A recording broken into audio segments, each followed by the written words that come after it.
সিঁড়ি দিয়ে উপরে উঠবো, সাঁতার কাটবো বা একটু দৌড়াবো, তখনই দেখবেন যে বুকে চাপ দিয়ে ধরছে।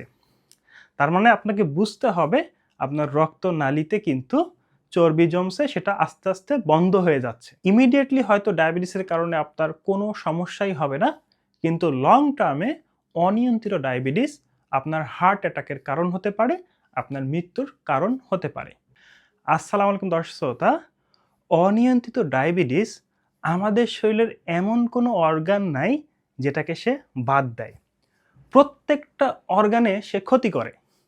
তার মধ্যে সবচেয়ে ইম্পর্টেন্ট অর্গান হলো আমাদের ব্রেন, আমাদের হার্ট, আমাদের কিডনি।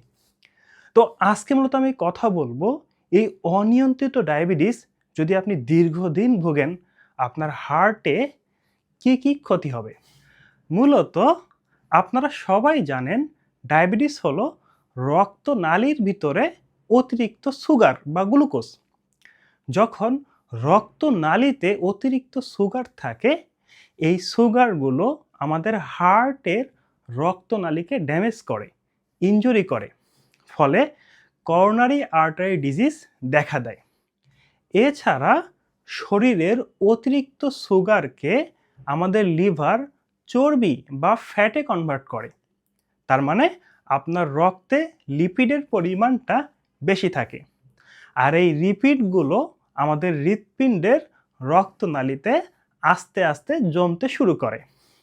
যখন এই চর্বিগুলো রক্তনালীতে জমতে জমতে 70% হয়ে যাবে, তখন আমাদের বুক ব্যথা বা অ্যানজাইনা তৈরি হবে। আমরা যখন একটু ভারী কাজ করব, সিঁড়ি দিয়ে উপরে উঠব, সাঁতার কাটবো বা একটু দৌড়াবো, তখনই দেখবেন যে বুকে চাপ দিয়ে ধরছে। তার মানে আপনাকে বুঝতে হবে আপনার রক্তনালীতে কিন্তু চর্বি জমছে, সেটা আস্তে আস্তে বন্ধ হয়ে যাচ্ছে। যখন এই রক্তনালী পুরাপুরি বন্ধ হয়ে যাবে, তখন আপনার হার্ট অ্যাটাক হবে।